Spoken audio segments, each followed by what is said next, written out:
going on, everybody? Welcome back to TTB Ravens Media. Joshua, we're taking on the Arizona Cardinals. We're taking on none other than Soldier Brown. Yeah.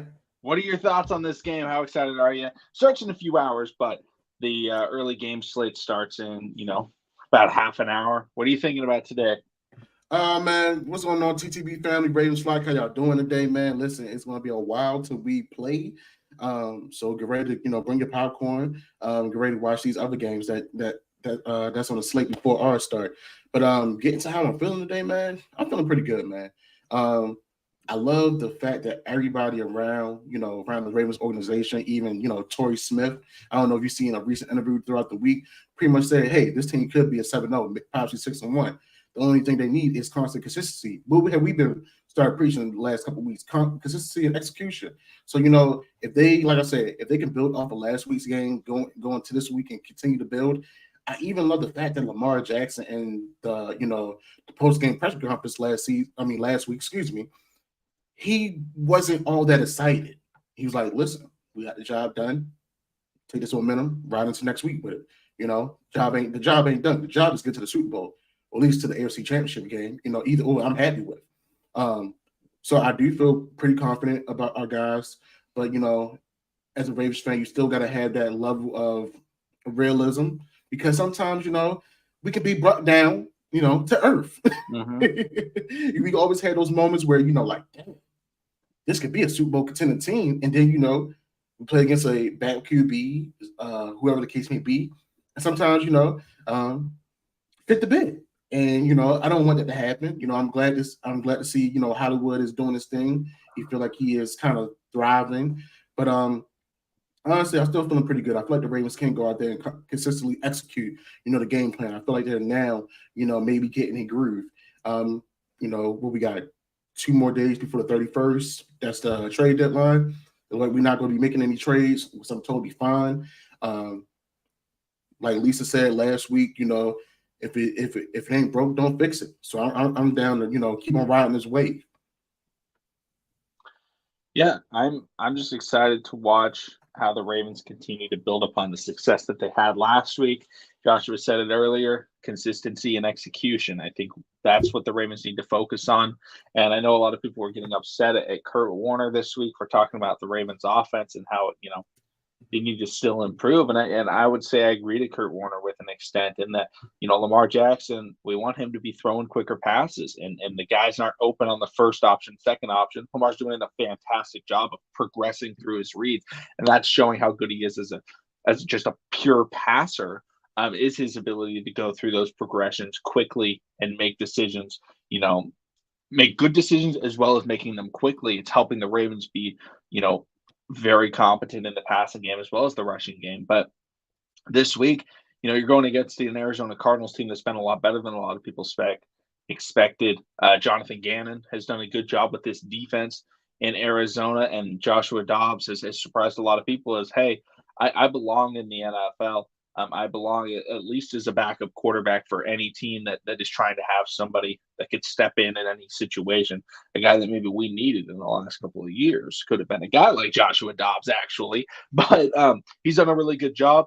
Hollywood's done a good job this year over in Arizona. They've all just played well and played competent football together, and they're just biding their time for when they get their star quarterback Kyler Murray, as well as Budda Baker back. So going to be exciting to watch this game, how the Ravens utilize Mark Andrews.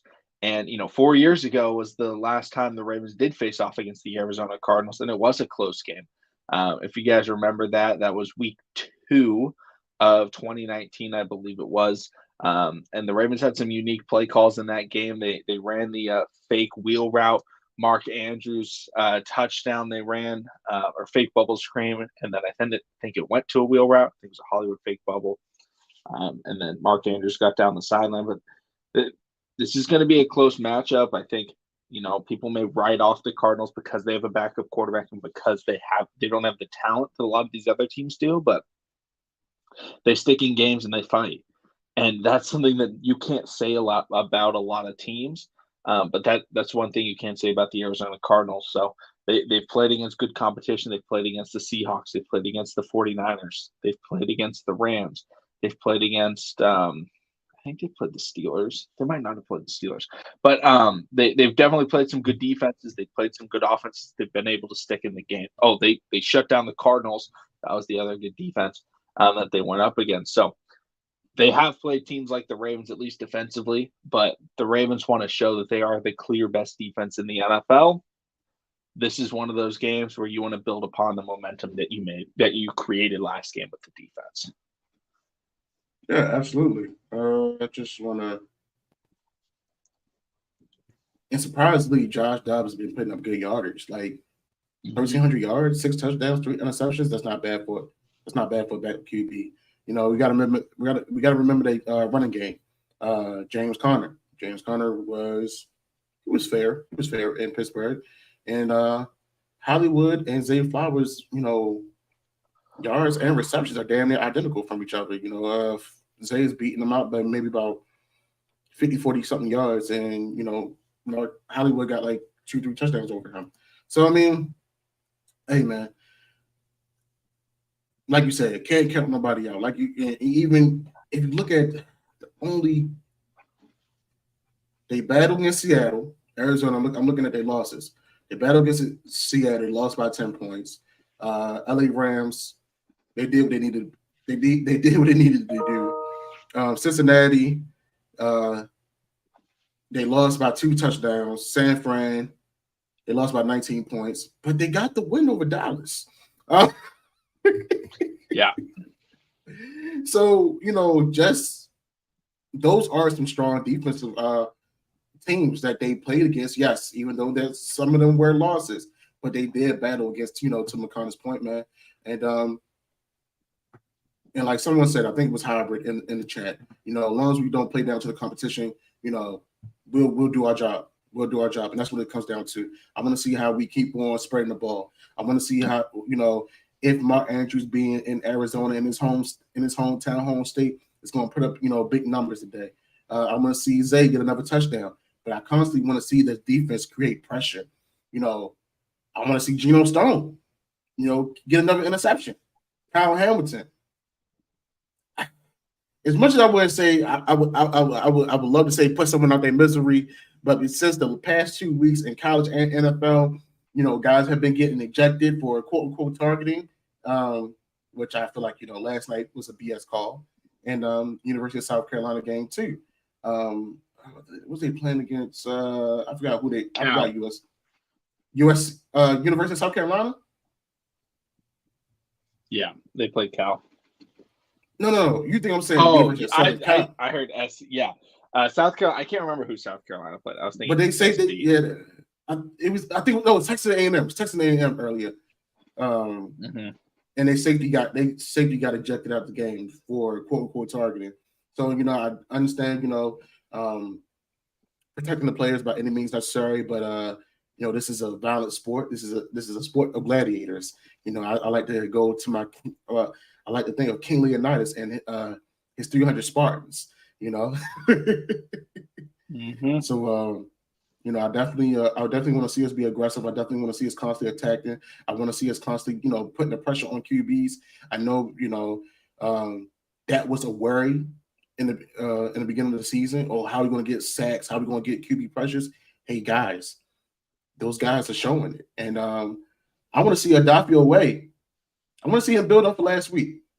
I feel like, you know, this could have been his year to have a strong campaign, and you know, honestly, seeing him coming out there, man, and kind of picking up where he left off. I want to see if he continues to build on that, because you know, we've been waiting for that year 3, you know, progression, and I feel like it can happen. We need it out of one of our guys. Yeah, and in this game, I think the Ravens are trying to build off of things, and that was one of the things that Greg Roman. This was one of the worst things about Greg Roman. Greg Roman would try new things at the beginning of the year, every year, right? We'd always see it. We'd always get excited. But maybe the receiver dropped the ball, or maybe, you know, the play didn't work, and he would completely get rid of it. Like, he would completely scrap everything. And at the end of the year, you're always running just like the 5-6 concepts that consistently could work throughout the year, but never anything flashy. Everything flashy happened at the beginning. You just like weeded out everything that could be unique and interesting that doesn't work every time. but at least gave the offense a little bit of spark. Todd Monken is consistently trying new things, and it feels like he's not trying to get rid of things, even if they don't work on the first try. Like, he will try it again and see, hey, are we able to get it to work? And obviously, we don't want to see too much of just like trying to force some specific concept, but we saw some things last week that I really liked that even came from the Greg Roman playbook. And one of that was the fake Lamar Jackson QB power to the right side. I think that's now been 3 touchdowns thrown on that specific play by the Baltimore Ravens. I think they're 3 for 3, or I guess it wasn't a touchdown. They got to like the 4-yard line. But they're 3 for 3, I think, running that play. I remember Isaiah Likely had a touchdown on that, I think, against the New Orleans Saints last year. I think Mark Andrews had one as well, or maybe it was Likely, twice. But that's a play where it's like, okay, we're starting to utilize some things. I would love to see an Odell pass. And Joshua, I don't know if you know this, Stanford lost last night to Washington with 3 minutes left in the game. They played good ball. They tried. They lost. They're down 2. It's 4th and 2, and they ran a wide receiver pass on 4th and 2 with the game on the line. And it was a great throw, and the receiver dropped it wide open. It was like an 8-yard pass, throws it, hits the guy in the hands, and he drops it. And it was like, dude, it was such a great play call. Who was the number 2 corner that got who got the pick in the end zone? Oh, I can't remember who it was. That was a good No, one. I mean, they played good ball. It was like, oh my gosh, Stanford. I'm excited for next year. Like, they're building towards next year. But I want to see those like, because I was watching that play, and Troy Taylor's the coach over at Stanford, and he's a new coach as well, because they fired David Shaw. But I was like, I loved that play call. Like, just absolute balls to the walls, just absolutely crazy on a 4th and 2 to call a wide receiver pass. Like, that's the type of stuff that I like, is a risky play call, not just trying to call something safe every time. And it didn't work, but it was still like, you look at it and you're like, that was a good play call. I felt like with Greg Roman, it was always like, it wouldn't work. And you're like, what was that? Like, I felt like that had no chance to succeed. I want to see Todd Monken dip into the Monken vault. And we've seen the vault. The vault has released some good plays this year, but I want to see him dig a little bit farther into his bag of tricks. We saw an RPO out of him, I think, last week or so. There was some weird play that they ran where Lamar held onto the ball and then ended up throwing it to Odell, I believe it was, on a slant. So, we've started to see those plays. Let's keep it going. I want to just continue to build and evolve this offense and get more and more people involved, because it's already looking really good, but I want to just see it continue to improve. And I want to see the Ravens take some deep shots. They weren't really doing it last week.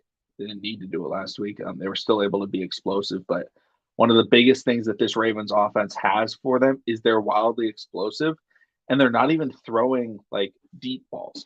Their deep shots, in a sense, are those 20-yard crossers that will hit to Zay and whatnot. But I want to see 1 or 2 deep shots this game from Lamar.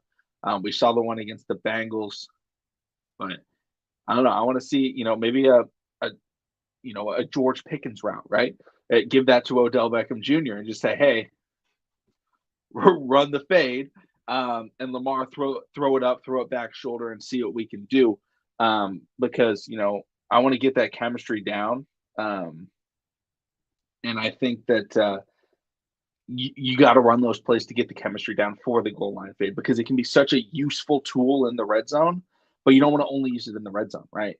You want to have that, hey, it's 3rd and 14, nobody's open, boom, you got to be able to hit that, that back shoulder to Odell, because that's what, you look at the successful wide receivers, in quarterback combinations. That was one of the things that Dez Bryant was so good at, right? That's one of the things that makes Jamar Chase so great, is all of a sudden Burrow can just know, I can do this. And that's what makes the Steelers offense work. Like, the Steelers offense sucks, but like, when they need something, they have that play to go to. I want to see the Ravens try and develop that with Odell, because that's a play that he can execute. And Lamar and him just have to get that chemistry, and we just haven't seen them try it very often. I feel like Lamar tries to lead the wide receiver every time he throws that, contested ball. I want to see him maybe have the wide receiver come back to the ball and turn 2, because that could be a deadly play. Yeah, absolutely. I mean, I know kickoff is about to start shortly for some other teams. I mean, really, we really don't care about.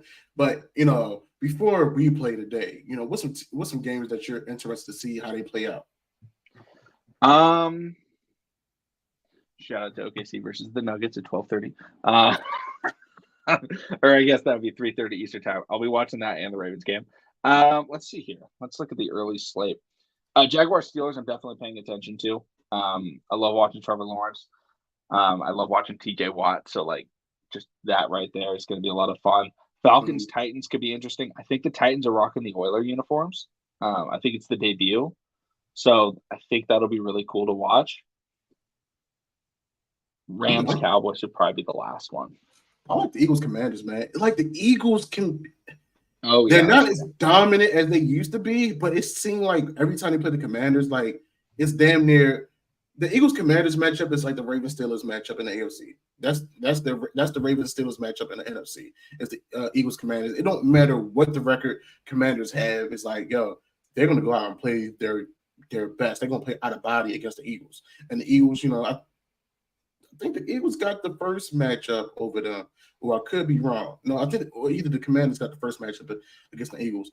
But another one I'm really looking forward to, even though they play at the same time as us, is Joe Burrow versus Fred Warner and company. I know Matt is going to be tuned into that game. I hope Matt is excited when the guys get to win for sure. But Chaos Pharaoh Percy 2, number the second. Excuse me. Yes, McConnell said it best. Evolution. And we don't mean it like just during the all season. No, we mean it like, yo, study the defense, study our next opponent, see what see what they're good at, and see how we can abuse that. I love the fact that that we are seeing new wrinkles constantly getting implemented into the offensive side of the offensive playbook every game. And by the time we get to the playoffs, people are not going to know how to defend what's coming to them. And then once Lamar consistently gets comfortable with the playbook, because we are seeing him, I don't know if you've been checking it out, but I am seeing him check out of certain plays and making some other audibles. Now, are the audibles always the best? No, but he's getting there. This is our franchise QB. We're working with him, we're rocking with him, and every year we can constantly say that he's getting better. He's getting better, and now I feel like we're going to see a better version of Lamar with Todd Monken, because I feel like Todd Monken is going to put more trust in him to make his own calls, because I feel like that was really separates you from a starting QB to a franchise QB. Granted, Lamar can be Houdini sometimes. He can, take a bathroom break and come back and win the game. But sometimes when we are kind of stagnant, that's when we need to see, our franchise guy, our big name guy come alive, under the lights and showtime. So, no, I definitely love the fact that you brought it up about the different, schemes that are being implemented, and we love the fact that that Tom Monken is using the talent that is given to him and using it to the best of his ability in order for us to succeed. Yeah, and I love feeding Zay the ball. I think he's had so many plays where like you just think, oh, he's gonna break one of these at some point, and he's done a really good job. Like Zay Flowers, I don't think is a touchdown scorer, right? He doesn't have the play style of a touchdown scorer. He's somebody that, now down the line, yes, he could absolutely be a touchdown scorer. But coming into the league, he is a over the middle, he is a explosive player that's not going to be scoring a lot in the red zone, unlike a guy like Jordan Addison. So I think people are going to compare the two a lot. And Jordan Addison is more of a lower reception total, more touchdowns type of player, whereas Zay Flowers is a get him a lot of receptions, let him be explosive, and move the chains. Then in the red zone, that's why we have an Odell and a Mark Andrews, and that's going to limit the touchdowns that Zay Flowers gets. So, like, as much as I want to see Zay Flowers get the touchdowns, I'm completely fine with him not getting it. Now, my fantasy team hurts because of it, but that's all right. Really, I just want to see the Ravens execute in the red zone, and they've done that for the most part pretty well this year. And I think I like how at the beginning of the year, the Ravens were trying to run the ball a lot in the red zone. And I feel like they've slowly moved away from just the hard power running in the red zone. And now it's more widespread. And yes, they'll still run the ball, but it'll be out of shotgun and it's less expected. And you still have those wide receivers on the field and you're able to make those quick passes and let Lamar, because that's what we wanted out of Greg Roman, right? Get Lamar just in shotgun and he'll be able to run in a touchdown if there's ever an opening, but he can also throw the football rather than just taking Lamar out of the play and going, all right, under center, strong power to the right side with Gus Edwards, which can be a viable option, but it takes away your best option, which is Lamar Jackson. So I like what the Ravens are doing this year on offense. I'm excited to see what they do today. I think it's time to get into some bold predictions, Joshua. Offensively, do you have any good bold predictions for today?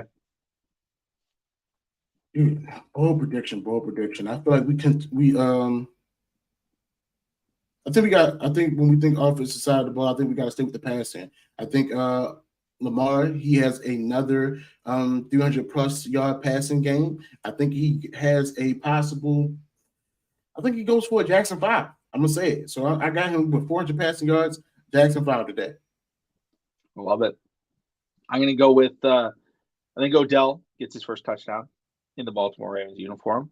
And I think it does come on a back shoulder throw or jump ball throw or something like that. And then, I'm calling it again. I think we're going to see an Odell pass. I think we're seeing it this year, and I'm calling it every game until it happens. The crazy thing is, I think they're going to hold that to playoffs. I don't know why. Oh, my God. That would be so much fun in the playoffs. What about on the defensive side of the ball? You got anything special? I got Geno Stone 2 picks, and one of those picks being a pick 6. Geno Stone pick 6. I like it. Maybe he'll learn how to see the blockers in front of him and not run out of bounds. Yeah. I'm gonna go with 5 sacks from the defense, including a strip sack that gets returned for a touchdown. Who picks it up? Who picks it up? I think we got PQ. I think we got PQ on a blitz picking it up. I like that. Getting his energy Davion there. Oh yeah. Hollywood scores 2 touchdowns on drinking bleach. Oh no. Don't do that, man. Yeah. I would not recommend that. Is Hollywood technically their number 1 wide receiver right now? Oh yeah. That's a good question. What you thinking? LJ passing yards? I'm gonna say like 37 to 3,800 is probably where I would think he'd be at. Yeah, I'm gonna say he's gonna be right under 4,000. If he hits 4,000, that's crazy. What's he on pace for? I'll check that. Does he? I know he's pacing very close to 4K. I think he's pacing just under. If he gets 100, that's 2,000 a day. So the Ravens are throwing for 230 a game. Let's see.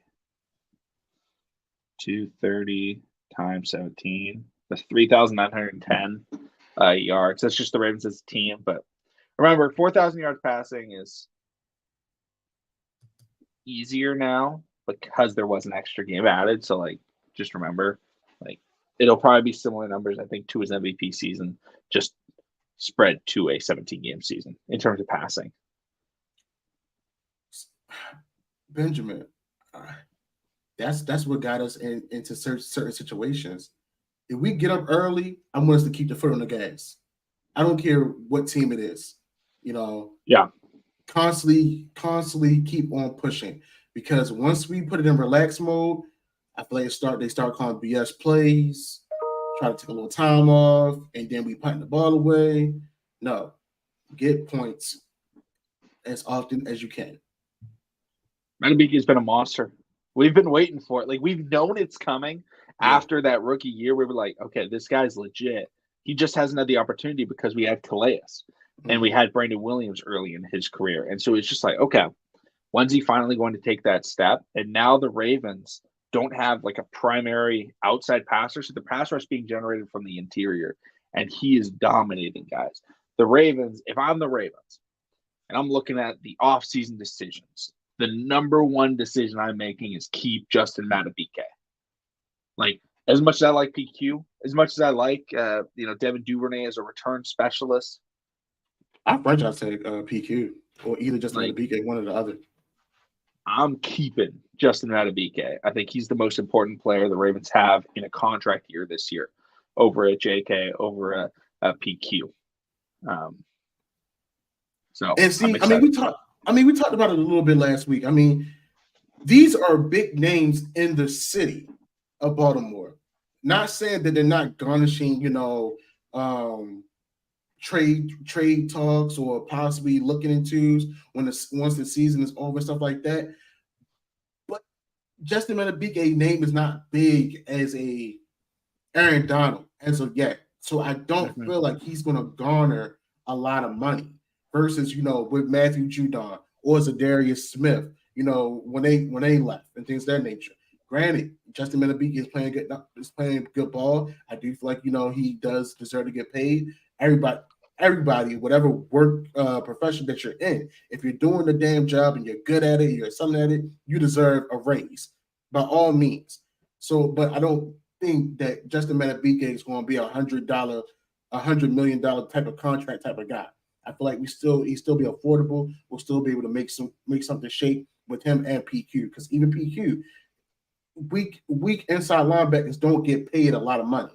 They get like a 4-year, $50 million, $48 million type of contract. So I feel like they can make something work with both guys. Oh, and we got to remember Geno. I think Geno's is up for contract too. Yep. But it's already that time, guys. Games are starting. Hopefully everybody has a good day. Excited to see the post-game stream later in the week. So make sure to let us know. Follow, talk to us on Twitter, talk to us on the, YouTube comments or whatever. But thank you all so much for coming through. We'll see all you again next time.